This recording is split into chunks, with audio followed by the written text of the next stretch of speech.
South Western Railway is a train operating company in the UK which operates regional and suburban services across the southwest of England, serving many destinations to and from the capital. The longest route is between London Waterloo and Exeter St David's, covering 172 miles in just over 3 hours and 20 minutes. Calls at 204 stations in total as an operator, of which 175 are step-free to some degree, and 193 of these stations are operated and run by South Western Railway. This is done via numerous key routes, so let's start with what used to be the UK's busiest station, London Waterloo.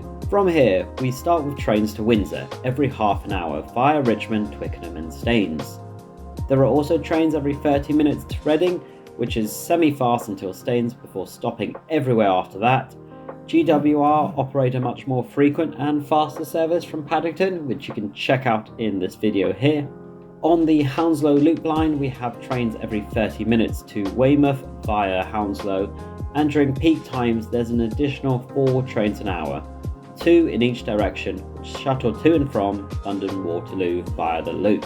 Sticking to loops, we have the Kingston Loop line, which see 4 trains an hour, 2 in each direction around the loop throughout the day to and from Waterloo. On the Shepperton branch line, there is a service to, you guessed it, Shepperton, via Kingston every half an hour.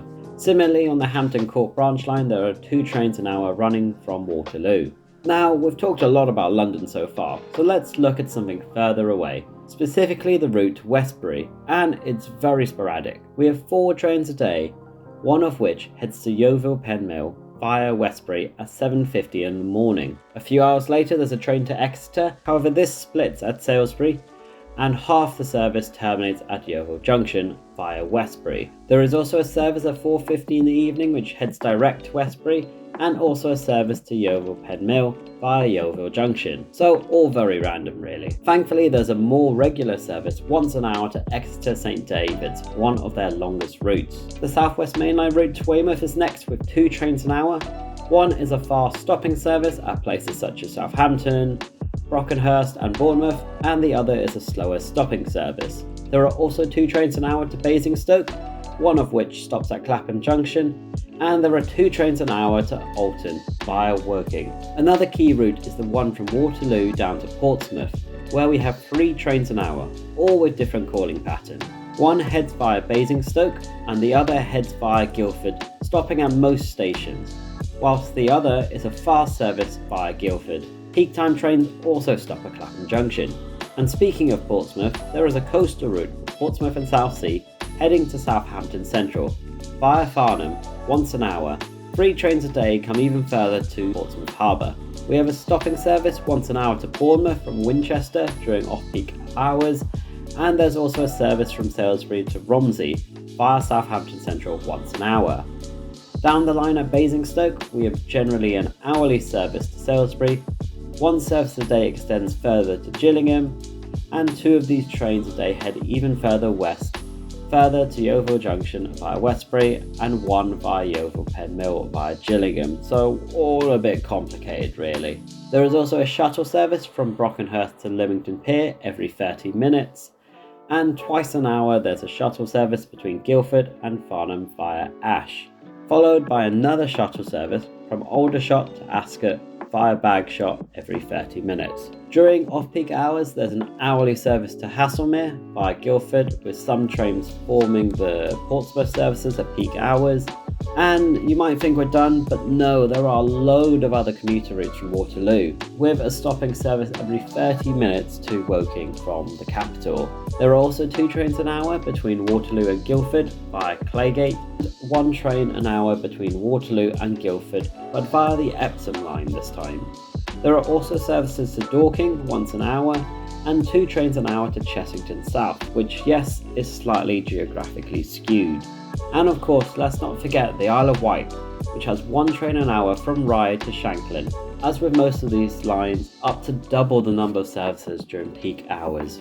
An anytime single between London Waterloo and Exeter St David's will set you back £85.20, with an anytime day return setting you back slightly more at £96, or £170 if you choose the anytime return within a month.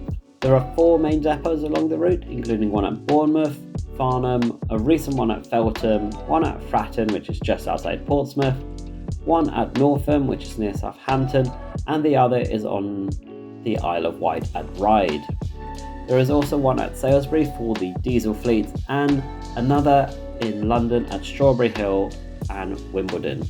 The South West Railway franchise is fairly straightforward and dates back to 1986 really, when Network South Eastern, a division of British Rail, operated most of the services out of Greater London. Of course, Network South Eastern was privatised in 1994, and it also marked the birth of the South West franchise, which was run by Stagecoach.